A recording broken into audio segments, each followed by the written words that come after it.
Good morning students, welcome back. मैं हूं प्रताप सिंह और आप देख रहे हैं IT ज्ञान। आज का हमारा टॉपिक है स्टैटिक और डायनेमिक मेमोरी एलोकेशन। स्टैटिक का मतलब होता है स्थिर होना और डायनेमिक का मतलब होता है गतिशील होना।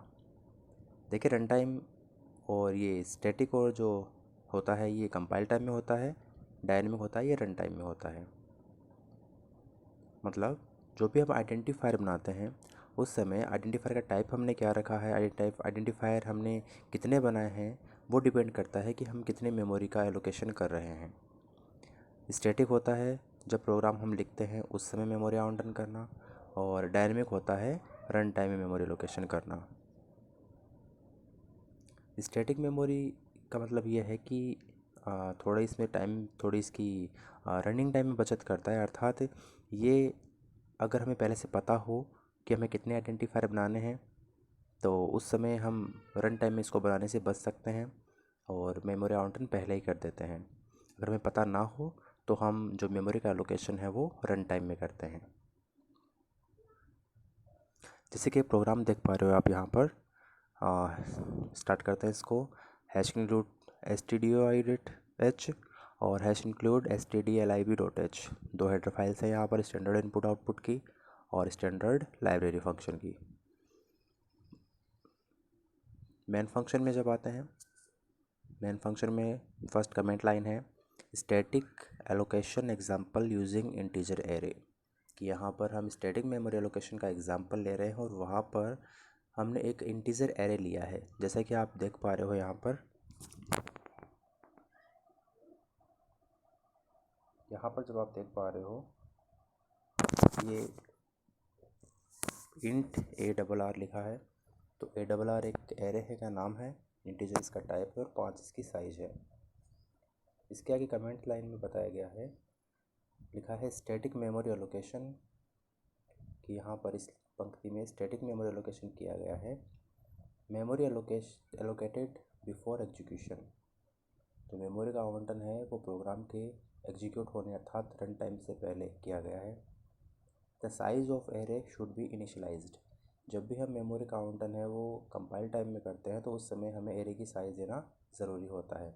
यहाँ पर एरे की साइज़ 5 दी है, तो एक इंटीजर की 2 बाइट होती है तो 5 इंटीजर की 10 बाइट हो गई।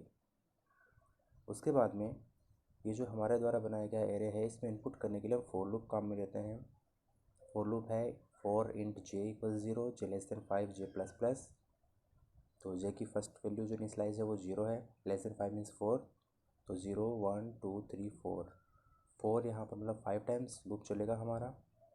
और इसमें दो स्टेटमेंट लिखे हैं, print F enter number for static array %d, तो ये हमारी जो प्रिंट लाइन हो जाएगी कि आपको जो भी हमने एरे बनाया है, स्टैटिक एरे बनाया है, उसके अंदर इनपुट करने के लिए आपको नंबर इनपुट करने हैं और आपके द्वारा किए गए इनपुट को स्कैनफ फंक्शन है जो लिखा है स्कैनफ %d एम %एरे जे, ये कथन आपके द्वारा दिए गए नंबर है उनको एरे में इनपुट कर देगा।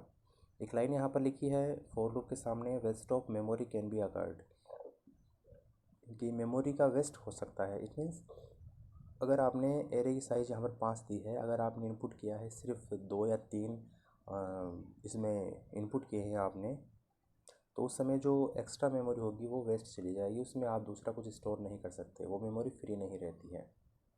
तो ये एक इसका लॉस भी आप मान सकते हो कि स्टैटिक जो मेमोरी आवंटन होता है उसके अंदर एक बार आप मेमोरी एलोकेट कर देते हो, उसके पश्चात आप चाहे कितने भी उसमें इनपुट कीजिए और तो वो पूरा उसमें मेमोरी उसकी पूरी काम में आएगी। अगर यहाँ पर 5 साइज़ दी है तो 10 बाइट मेमोरी हो गई। अगर आप इसमें 2 या 3 एलिमेंट ही आप रखते हो अर्थात 4 या 6 बाइट मेमोरी है, वही आपके काम में आती है, लेकिन दूसरी जो बची हुई मेमोरी है वो आप किसी अन्य काम में नहीं ले सकते। इसके बाद में अगला यहाँ पे लिखा है printf the static array is, और यहाँ पर भी देख सकते हो फॉर लूप बिल्कुल सेम है। यहाँ पर जो एरे में हमने ऊपर इनपुट करवाया है उसी एरे को फिर से प्रिंट किया गया है। फॉर लूप सेम रहेगा, 5 टाइम्स ये इस पे स्टेटमेंट लिखा है प्रिंट एफ का, इसको रिपीट करेगा। The value of %d is %d, it means यहाँ पर %d 2 टाइम्स है। फर्स्ट %d की जगह j की वैल्यू आएगी और सेकंड %d की जगह जो ARRJ लिखा हुआ है उसकी वैल्यू आएगी।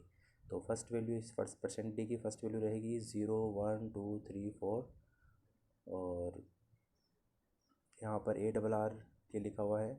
इसकी जगह जो भी आप वैल्यू को इनपुट करोगे, जैसे अगर आपने 1 2 3 4 5 लिखे हैं तो वो इस तरह से आ जाएंगे यहाँ पर। यहाँ तक का जो प्रोग्राम है आपका वो है स्टैटिक जो मेमोरी लोकेशन है उसका। और ये एक नॉर्मल सा प्रोग्राम है, जैसे कि आपने फर्स्ट प्रोग्राम देखा था। इसमें अपने जो प्रोग्राम है सेकंड लेसन का फर्स्ट प्रोग्राम, किसी एक भी एरे के अंदर जो डेटा एलिमेंट है, तत्व है, उनको इनपुट करना और उनको प्रिंट करना, बिल्कुल वैसा ही कुछ प्रोग्राम यहाँ पर दे रखा है। इसके बाद में जो dynamic allocation example using integer array, ये एग्जाम्पल है जो डायनेमिक मेमोरी एलोकेशन का। यहाँ पर आप देख पा रहे हो ये लिखा है इंट एरे, इंट एस्ट्रिक लिखा है, int asterisk array.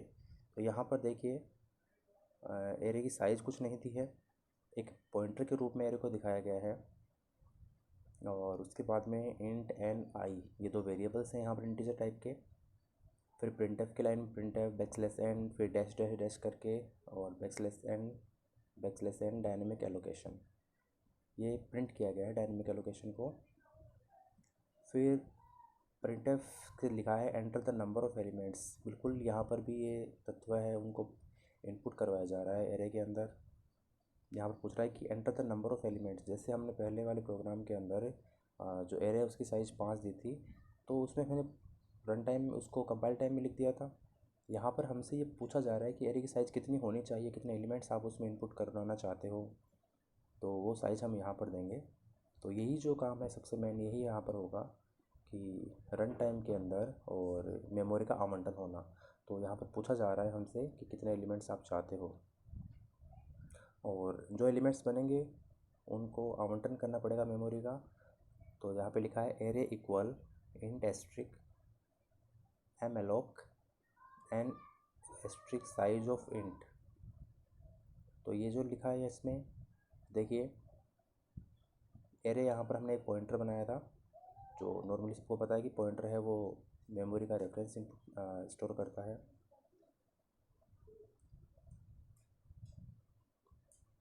Int asterisk malloc n into size of int, size of एक फंक्शन होता है जो किसी वेरिएबल्स या डाटा टाइप है उसकी साइज़ को मेमोरी जो बाइट में ज्ञात करता है। तो सबसे पहले साइज ऑफ है ये इंटीजर की 2 बाइट को ज्ञात करेगा। एन की साइज़ जो भी, जैसे हमने एन की साइज़ 5 दी है तो n into size of int, तो इंट की 2 होगी। एन की साइज़ मान लीजिए हमने 5 दी है पहले, तो एन इंटू 2, 5 गुना 2 10 हो जाएंगे यहाँ पर। It means 10 byte. और जो इंट एस्ट्रिक लिखा है ये मेमोरी के टाइप को बताता है यहाँ पर कि हमने जो बाइट है वो किस प्रकार की है। तो 10 बाइट इंटीजर प्रकार की 10 बाइट मेमोरी है, वो एरे के अंदर जो एरे पॉइंटर है उसमें स्टोर हो जाएगी। तो इंटीजर प्रकार की जो 10 बाइट मेमोरी होती है तो उसमें एलिमेंट बनते हैं 5, क्योंकि एक एलिमेंट 2 बाइट का होता है, 10 बाइट में 5 एलिमेंट बनेंगे यहाँ पे। तो ये सारा है इसमें, ये रन टाइम है मेमोरी लोकेशन के लिए। इसके बाद में कमेंट लाइन में लिखा है memory is allocated during the execution of the program. मतलब ये सारा जो काम है यहाँ पर मेमोरी एलोकेट करने का, ये प्रोग्राम चलने के दौरान होगा, रन टाइम में होगा।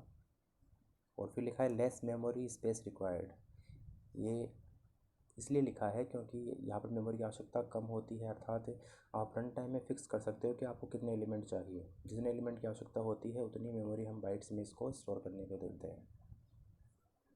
उसके बाद में for i equal 0 i less than n plus plus loop चलेगा यहाँ पर। जैसे एन की वैल्यू हमने 5 दी थी, तो जैसे यहाँ पर 5 बार लूप चलेगा 0 से लेकर 4 तक।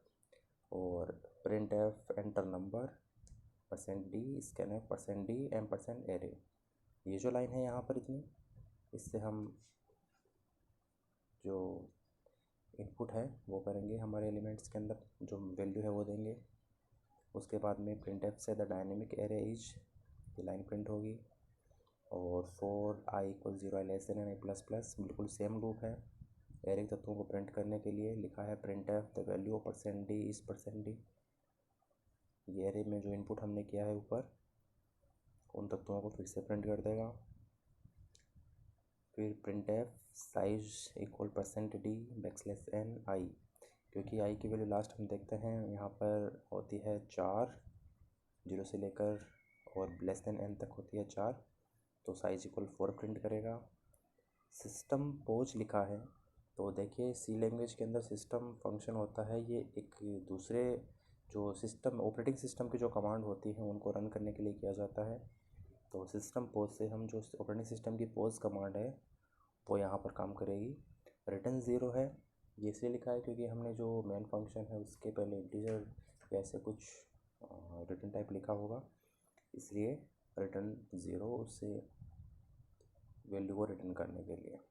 ओके, तो ये था हमने देखा है इसमें स्टैटिक और डायनेमिक मेमोरी एलोकेशन।